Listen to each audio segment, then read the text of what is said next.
Sir ఇప్పుడు ఇంతకు ముందుతో compare చేస్తే సిపిఆర్ మీద చాలా అవేర్నెస్ ఉంది. ఇటు హాస్పిటల్స్‌లో కావచ్చు, కాలేజెస్‌లో ఇక్కడ స్పెషల్‌గా అవేర్నెస్ ప్రోగ్రామ్స్ కూడా కండక్ట్ చేస్తూ ఉన్నారు. మనం చూస్తున్నాం బయట కూడా చాలామంది ఇమ్మీడియేట్‌గా ఆ సిపిఆర్ చేసి పేషెంట్‌ని కాపాడిన సందర్భాలు కూడా చాలా ఉన్నాయి. అంటే ఆ రిస్క్ ఫ్యాక్టర్ అనేది ఎంతవరకు తగ్గుతుంది అంటారు సిపిఆర్ వల్ల?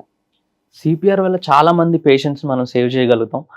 ఇన్ హాస్పిటల్ సిపిఆర్ అంటే పేషెంట్ ఎవరైనా అడ్మిట్ అయ్యి ఎందుకంటే మేము అబ్జర్వేషన్ పెట్టిన పేషెంట్స్ కొంతమంది కార్డియాక్ అరెస్ట్ అట్లా అయితే ఇన్ హాస్పిటల్ సిపిఆర్ అంటే ఇమీడియట్‌గా పేషెంట్‌కి మనం ఆ బ్రెయిన్‌కి బ్లడ్ సప్లై అనేది, ఆక్సిజన్ సప్లై అనేది హార్ట్ పంప్ చేయడం వల్ల అది రికవరీ అనేది ఉంటుంది. బయట ఎవరన్నా ఒక పేషెంట్ సడెన్‌గా పడిపోతే కళ్ళు తిరిగి పడిపోవడం గానీ, ఊపిరి తీసుకోకుండా పల్స్ అది లేకపోతే ఇమ్మీడియేట్‌గా సిపిఆర్ స్టార్ట్ చేయాలి. అంటిల్ అన్లెస్ మనం పేషెంట్‌ని రిససియేట్ చేసి పేషెంట్‌కి ఏదన్నా నెసెసరీ ఏదన్నా పేస్ మేకర్ గానీ, లేకపోతే యాంజియోగ్రామ్ గానీ, ఏదన్నా స్టంట్ వేయడం, ఈ బెలూన్ ఈ ప్రాసెస్ మధ్యలో ఆ సిపిఆర్ అనేది చాలా ఇంపార్టెంట్.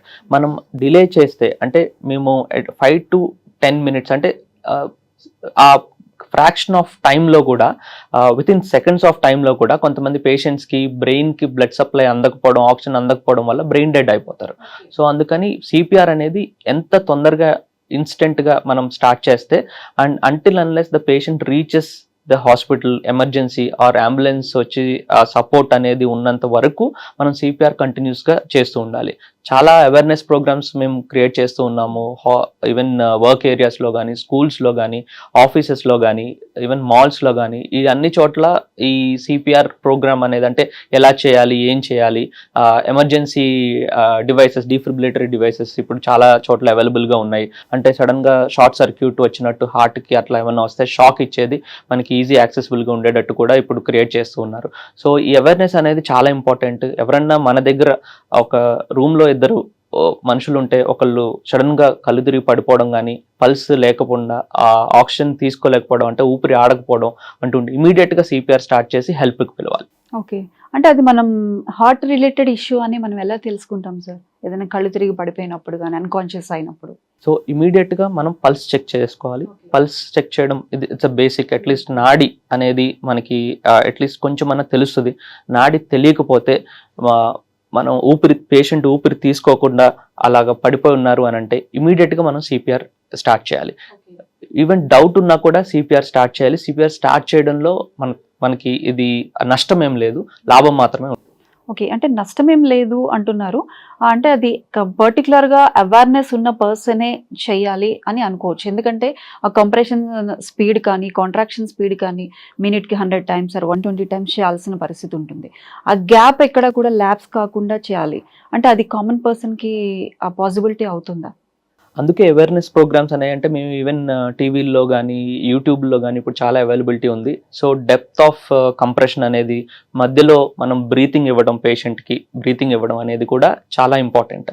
సో అందుకే ఈ మధ్య ఏంటంటే మేము ఒక ఆర్టిఫిషియల్ మేము సిపిఆర్ ఇవ్వడానికి మెషిన్స్ కూడా ఉన్నాయి, ఆల్రెడీ మార్కెట్లో వస్తూ ఉన్నాయి. సో అంబులెన్స్లో కానీ వాటిలో అవైలబుల్గా ఉంటాయి. వైడ్ స్పేసెస్లో పేషెంట్స్ కానీ పీపుల్ ఎక్కువ సంచరించే ఏరియాస్లో కూడా అలాంటి అమర్స్తూ ఉన్నాం. ఎందుకంటే ఒక్కొక్కళ్ళు ఒక్కొక్క డిఫరెంట్ మెథడ్స్ యూజ్ చేస్తూ ఉంటారు. ఆ డెప్త్ అనేది డిఫరెంట్గా ఉండొచ్చు, ఆక్సిజన్ అనేది సరిగ్గా ఇవ్వకపోవచ్చు. సో దానివల్ల కూడా పేషెంట్కి ప్రాబ్లం వస్తూ ఉంటుంది. But as much as possible అందరూ అవేర్నెస్ ఏం తెలుసుకోవాలి అని అంటే సిపిఆర్ ఎట్లా చేయాలి, సిపిఆర్ చేసేటప్పుడు ఏమేమి జాగ్రత్తలు తీసుకోవాలి, పేషెంట్ కుర్చీలో కూర్చోవడమో లేకపోతే సోఫాలో ఉన్నప్పుడు అట్లాంటప్పుడు సిపిఆర్ ఇచ్చినా కూడా ఎఫెక్టివ్గా ఉండదు. పేషెంట్ ఫ్లాట్గా బెడ్ మీద కానీ గ్రౌండ్ మీద కానీ ఫ్లాట్గా ఉండాలి, ఇంటర్మీడియట్గా ఆక్సిజన్ ఇస్తూ ఉండాలి పేషెంట్కి. సో ఇవన్నీ తెలుసుకుంటే అందరికీ, మనకి ఉపయోగపడుతుంది, పక్కన వాళ్ళకి, మన పేరెంట్స్కి, ఫ్రెండ్స్కి, బయట ప్రజలకు కూడా ఇది చాలా ఉపయోగపడుతుంది. ఓకే సార్, ఒక పర్సన్కి చిన్నపాటి పెయిన్ వచ్చినప్పుడు మైల్డ్ హార్ట్ అటాక్ అని అంటూ ఉంటారు హాస్పిటల్కి వెళ్ళిన తర్వాత. సో అది మెడికేషన్తోనే క్లియర్ అవుతుంది, ట్రీట్మెంట్ అయిపోతుంది, స్టంట్ కావచ్చు, అదర్ దాన్ దట్ ఇంకా వేరే ట్రీట్మెంట్స్కి వెళ్ళాల్సిన అవసరం ఉండదు. అంటే ఈ మైల్డ్ హార్ట్ అటాక్ అంటే ఎలా ఉంటుంది? సో మైల్డ్ హార్ట్ అటాక్ అంటే జనరల్లీ కొంతమంది పేషెంట్స్ చెస్ట్ పెయిన్తో వస్తారు, ఈసీజీ ఎక్కువ అన్ని నార్మల్గా ఉంటాయి. బట్ చెస్ట్ పెయిన్ అనేది క్లాసిక్గా కొంచెం హార్ట్ రిలేటెడ్ అని మాకు అనిపిస్తే మేము కొన్ని బేస్ లైన్ టెస్ట్ చేస్తాము. హెచ్ఎస్ ట్రోపోనిన్ అని ఆర్ ట్రాప్ టీ కిట్స్ అవైలబుల్గా ఉంటాయి. ఆ టెస్ట్ బేసిక్ టెస్ట్ అనమాట అవి.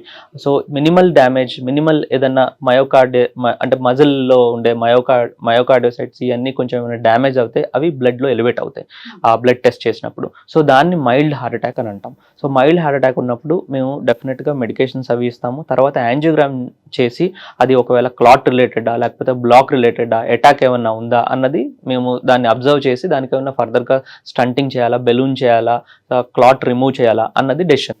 ఓకే సార్, ఇప్పుడు మీరు అన్నారు అది బ్లాక్ రిలేటెడా క్లాట్ రిలేటెడా అని. ఏంటి సార్ డిఫరెన్స్ ఏంటి?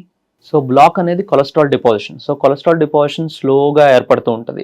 ఆఫ్టర్ సర్టెన్ ఎక్స్టెంట్, అంటే ఒక 70% దానికన్నా ఎక్కువ బ్లాకేజ్ కొలెస్ట్రాల్ డిపాజిషన్స్ ఫామ్ అయిన తర్వాత హార్ట్ అటాక్ అనే రిస్క్ ఉంటుంది అనమాట.